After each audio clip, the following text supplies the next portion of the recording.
Bueno, buenos días. Yo quiero empezar dando las gracias, aunque no está presente, pero creo que nos iba a seguir en streaming, a Luisa Marugán, que es la primera que trabó contacto conmigo y que, como muchos sabéis, pues creo que está en Finlandia por cuestiones familiares. También a la directora de la escuela, Ana María Caellas, con la que también hablé ya antes del verano, y también a Iluminada Sánchez, que es la que amablemente ha hecho esta presentación, además de a mi compañero de mesa, con el que solamente nos habíamos puesto de acuerdo en que ni habíamos pensado el orden ni nada. Yo le dije que iba a hablar, que es de lo que voy a hablar, de en qué y por qué la filosofía no se reduce al psicoanálisis. Y bueno, como en una mesa lo mejor es tener puntos de vista contrapuestos, yo creo que luego podremos quizá mediar entre estos, porque las afirmaciones dichas brevemente pues se pueden mediar, pero en principio el desacuerdo es una forma de respeto. Yo no estoy de acuerdo con el planteamiento que ha hecho Juan José Rueda. No voy a hablar de mis desacuerdos, si acaso luego, pero lo tengo que decir porque como todo el planteamiento es casi contrario, muy brevemente. Yo creo que el psicoanálisis no es una filosofía. Si la filosofía busca la totalidad, es verdad que nunca puedes llegar a ella, porque como dice Adorno, después de Hegel, quien crea que llega a la totalidad, alcanza la totalidad, pero de delirio. Claro, pero no puede rebajar ni siquiera un ápice, dice Adorno, ese concepto enfático de verdad.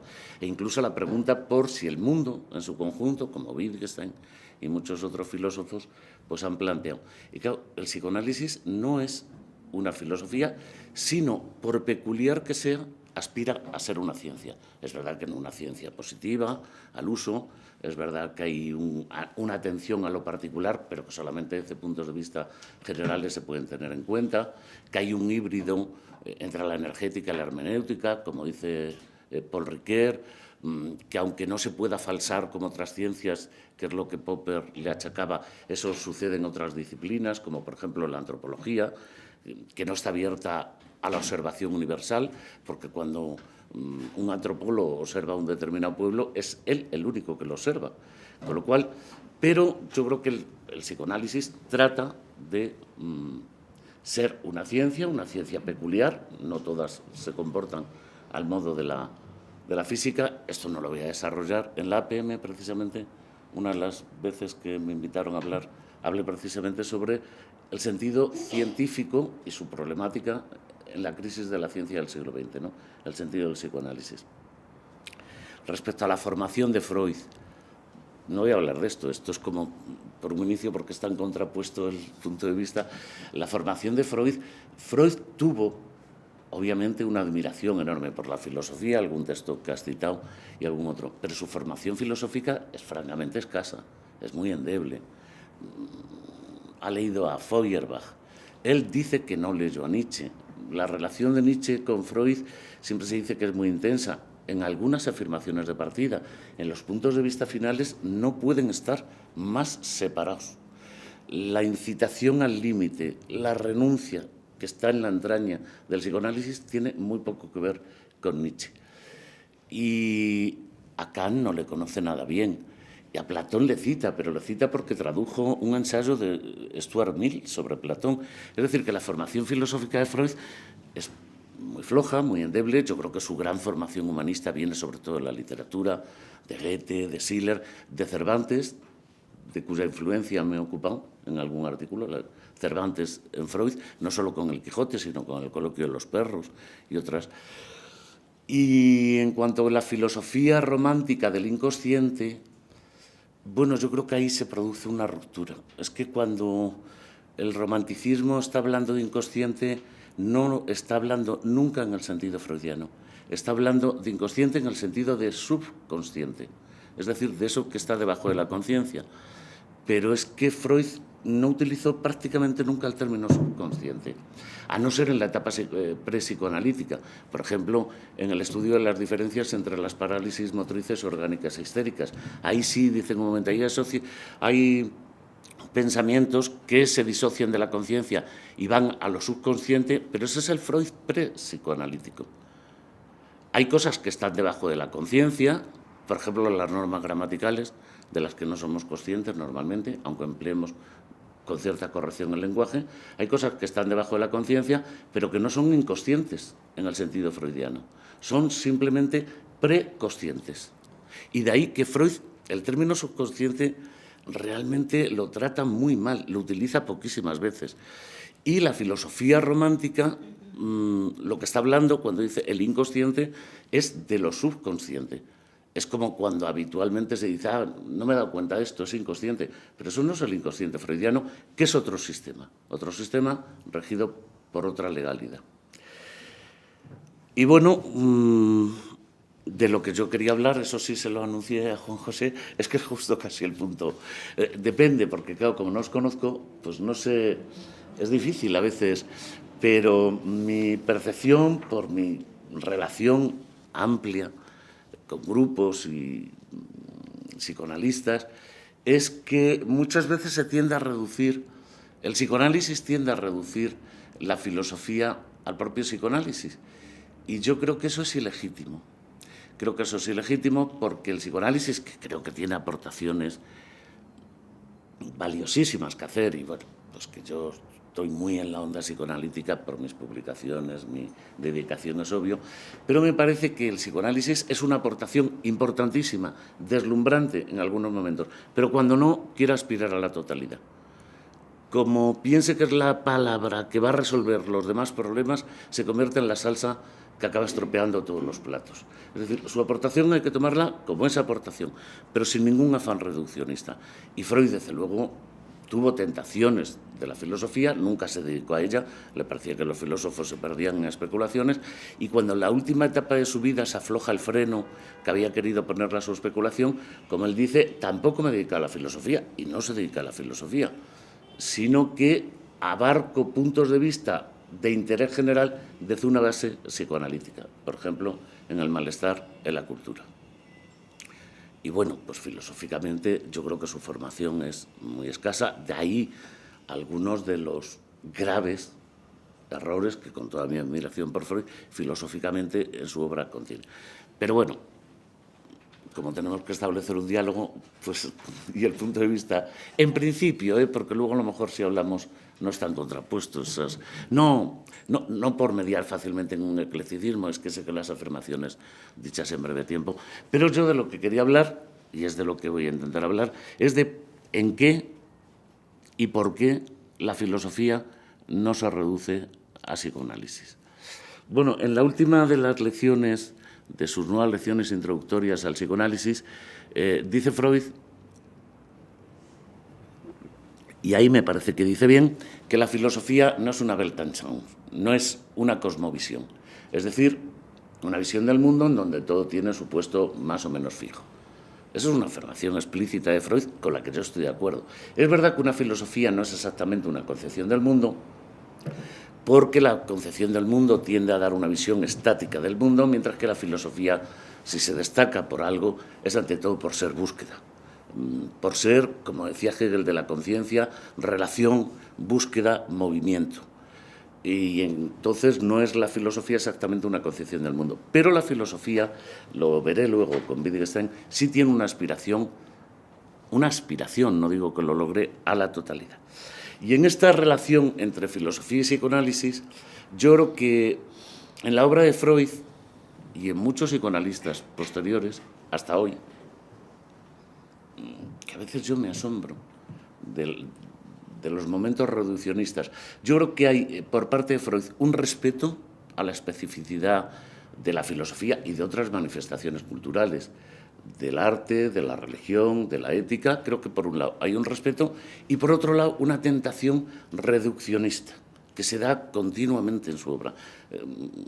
Bueno, esos dos polos podríamos coger casi cualquier artículo e irlos viendo. Por ejemplo, en Dostoyevsky y el parricidio, que no es uno de los artículos que más me gusten a mí, de Freud, de 1927. Comienza Freud diciendo, al hablar de Dostoyevsky no sabríamos qué admirar más. Por cierto, comienzo que le he copiado yo en algún artículo, porque es que me gustó mucho, hablando de otro autor. Como poeta ya lo sabemos, si acaso muy poco por detrás de Shakespeare, que para Freud, como vemos, es el top.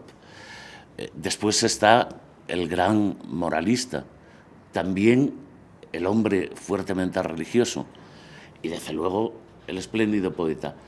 Pero el psicoanálisis, con toda su indagación, no puede dar una explicación de esto y tiene que rendir sus armas ante el problema del poeta.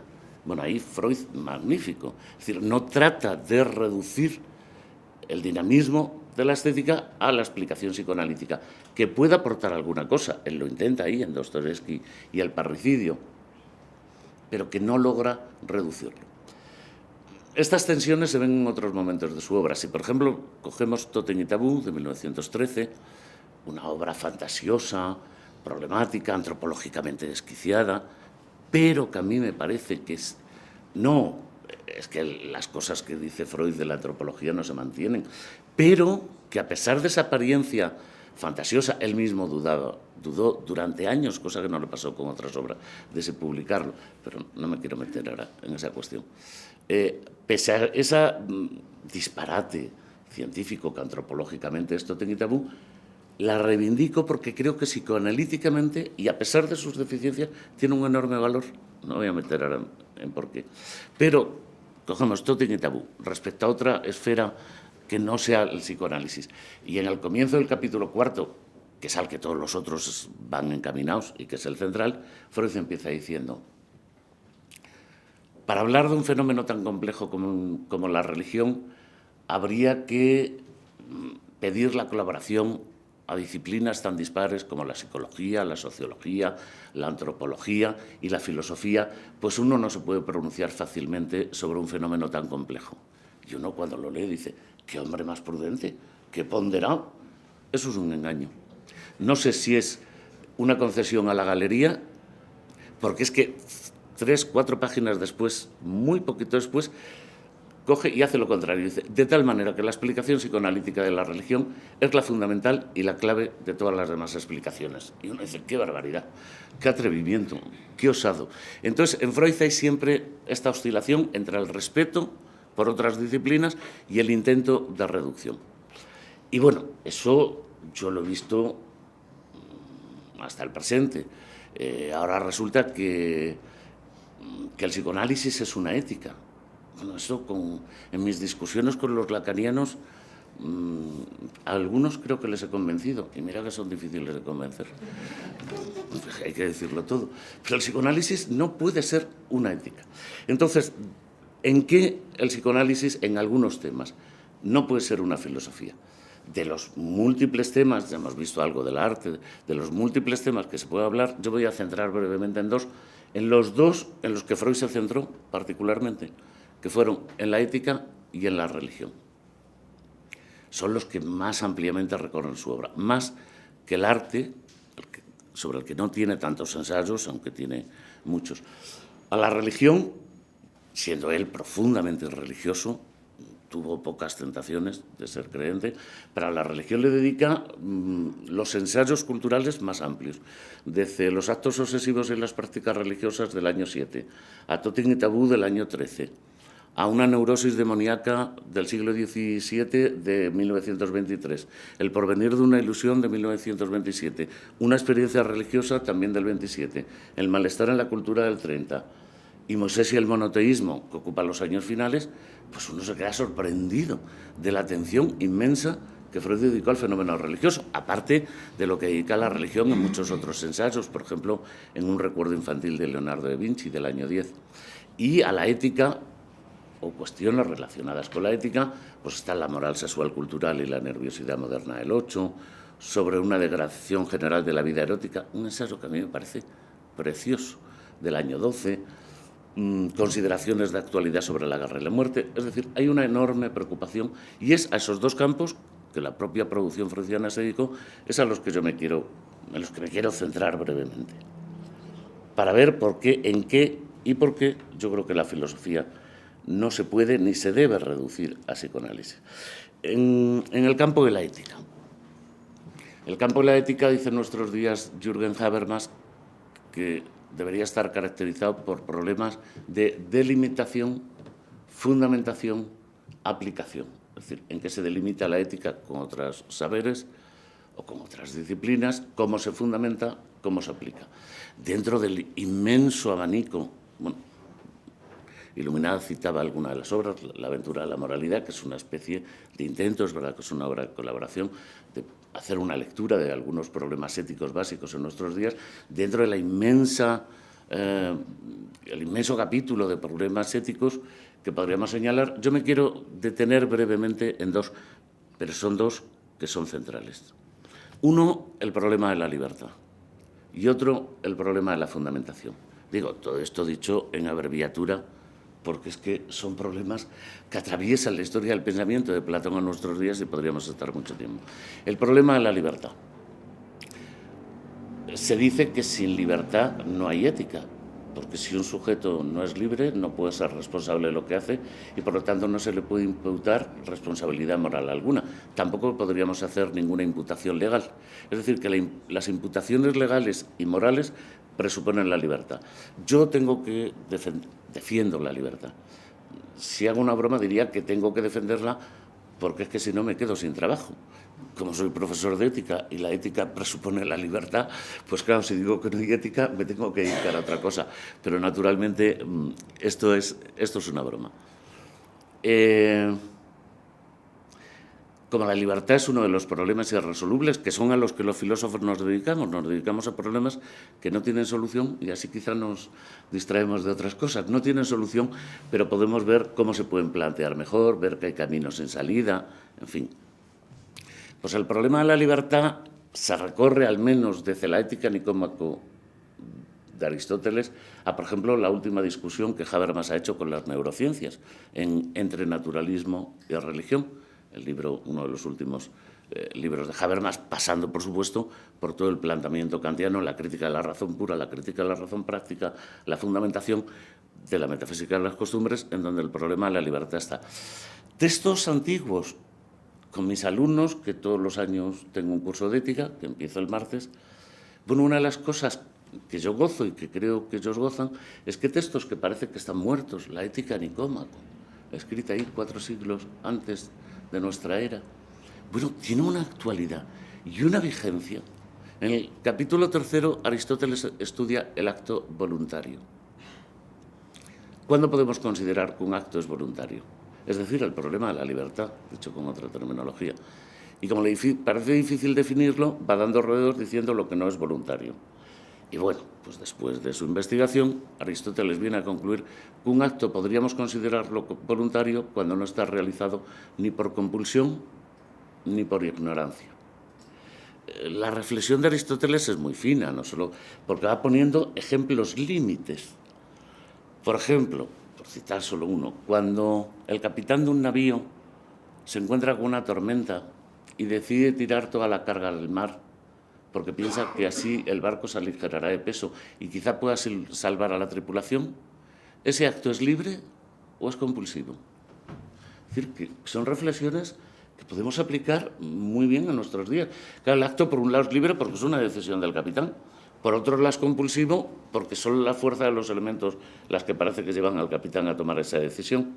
Pero Aristóteles nos previene una cosa: si todos aquellos actos que consideramos habitualmente libres decimos que también son compulsivos y que están determinados, entonces el término compulsión adquiere tal amplitud que acaba por no significar nada.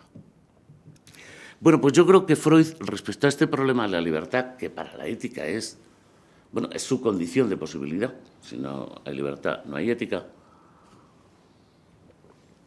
pues yo creo que este problema de la libertad Freud lo tiene mal planteado, no lo aborda explícitamente nunca, lo tiene mal planteado, la verdad es que yo creo que mal planteado. Como estoy hablando de la filosofía, quizá mi visión de Freud os puede parecer que es negativa, es enormemente positiva, porque desde los 16 años que oí hablar de él, lo primero que pensé es: llegado su día me psicoanalizaré. Y luego he escrito bastantes libros y artículos sobre el psicoanálisis, pero en fin, hoy me toca hablar desde el otro lado. Yo creo que en Freud hay, desde luego, el tema de la libertad nunca está tematizado, objetivamente, y yo diría que hay una contradicción entre su teoría psíquica, que es rigurosamente determinista, determinista hasta en sus mínimos detalles, como dice Freud, no solamente en líneas generales, hasta el mínimo gesto de una compulsión neurótica lo podemos analizar. Hay una contradicción entre una teoría psíquica rigurosamente, que aspira al menos a ser rigurosamente determinista, y una práctica clínica que continuamente supone la libertad. Y claro, ahí uno se queda, dice, ¿por qué usted no lo ha teorizado un poquito mejor? Porque, claro, no hay posibilidad de que un paciente vaya a la consulta si, aunque sea de una forma más o menos oscura, él no se sabe responsable de lo que le pasa. Él no se sabe cómplice de ese síntoma del que se queja. Si alguien no percibe que hay algo en él que le hace cómplice de que sucede, no va a un psicoanálisis. Y la práctica psicoanalítica misma está basada en el supuesto de la liberación, de la emancipación. Por eso Jürgen Habermas clasificaba al psicoanálisis entre las ciencias en un sentido muy amplio, emancipatorias. Y el propio Freud lo declara una y otra vez. Cojamos la Gradiva de Jensen, del año 7, el delirio de los sueños en la Gradiva de Jensen. Y en un pasaje dice Freud en un momento, toda cura psicoanalítica es un intento por liberar el amor reprimido, liberar el amor reprimido, que había encontrado en los síntomas por pobres bastardos un compromiso. Bueno, el excelente literato que es Freud está hablando del amor y lo que puede fructificar, dice sí, pero los síntomas son solamente los bastardos. ¿Pero qué trata el psicoanálisis? De un proceso de liberación, de emancipación, de tal manera que el amor no fructifique en síntomas, sino de una manera más sana. Es verdad que esto nos puede sonar muy poético y otras veces, como por cierto el otro día que nos encontramos, hablamos, otras veces Freud es más pesimista y, por ejemplo, al final de Estudios sobre la histeria no habla de eso tan bonito de que florezca el amor reprimido, sino que dice, lo único que intento con el psicoanálisis es pasar del sufrimiento neurótico a la miseria corriente. Que es, en fin, más. Pero sea que se trate del paso del sufrimiento neurótico a la miseria corriente, del amor comprometido en los síntomas al florecimiento del amor, en el psicoanálisis hay un intento emancipatorio y, por lo tanto, un supuesto de libertad, como Habermas ha reconocido y muchos otros. Y, por decirlo en palabras de Manoni, es verdad que el psicoanálisis se puede definir en fórmulas abreviadas, el paso de lo inconsciente a lo consciente, de muchas formas, que luego siempre hay que matizar, pero por decirlo con una fórmula de Octave Manoni, de lo que trata el psicoanálisis de que es, y dice en un pasaje Manoni, de que el pasado no se me convierta en destino. Bueno, eso no supone la posibilidad de la libertad. ¿Y qué hace Freud con la libertad? Si leéis el último capítulo de una obra del año 4, por eso he dicho, que es la psicopatología de la vida cotidiana, Freud, animado por lo deslumbrante, ahí yo supongo que como mucha gente, lo deslumbrante de sus descubrimientos, no solo con Aliquis, con Botticelli, Signorelli, Boltraffio, sino los 1000 ejemplos que da, y hasta un número dicho al azar, uno de los ejemplos que pone al final. Diga un número al azar, dice el paciente, 426.718. Dice, bueno, pues asocie. Bueno, aquello, la explicación que da Freud es deslumbrante. Pero claro, animado por ese deslumbramiento, después incluye un último capítulo, determinismo, causalidad, superstición, que es un auténtico disparate. Filosóficamente hablando, aquello es un disparate. El psicoanálisis va a poder aclarar todos los problemas, los mitos del pecado original, el bien y el mal. Dios mío, el psicoanálisis como piedra filosofal. Eso es lo que el psicoanálisis nunca debe hacer. Lo que el Freud de 1931 dirá que no puede hacer. Eso respecto al problema de la libertad. Y respecto al otro problema por el que la ética no se reduce al psicoanálisis, es el problema de la fundamentación. Del que, como de la libertad, voy a decir dos cosas. Fundamentar no es otra cosa, o intentar fundamentar, porque una cosa es que lo intentemos y otra que lo logremos, fundamentar no es otra cosa que dar razones. Y entonces, una de las tareas de la ética, yo diría que quizá la central y la básica, la que a mí más me ha preocupado, es ¿qué razones tenemos para defender nuestros principios éticos? A mí me parece que como la ética abandona esta cuestión, vamos al irracionalismo. Y me parece francamente peligroso, que es lo que le pasó a la ética de mediados del siglo XX. Bien en su vertiente emotivista anglosajona, de Stevenson, por ejemplo, bien en su vertiente existencialista sartriana, en donde la moral se reducía a inventar. Oiga, pero es que no todo invento nos hace igualmente humanos. Y entonces, si además de nuestra capacidad creativa e inventiva no damos razones de por qué, por ejemplo, el nazismo no nos parece bien, y decimos es que los valores son relativos a cada cultura, pues no tenemos que achacar nada a ningún régimen despótico, a que haya gente que abuse de los niños. Es decir, la ética se tiene que apoyar en razones, y de ahí que el movimiento que más fuertemente yo creo que ha intentado fundamentar la ética en nuestro tiempo, que son las éticas discursivas de Apel y Habermas, desde luego la estela kantiana, se han inscrito en lo que se ha llamado la rehabilitación de la razón práctica. A lo mejor no logramos fundamentar últimamente, pero sí podemos dar buenas razones, aunque no sean razones últimas, que nos permitan enfrentarnos al relativismo fácil. Porque, claro, el relativismo tuvo un momento, a ver, ¿cómo me expreso?, progresista. Son maneras de hablar.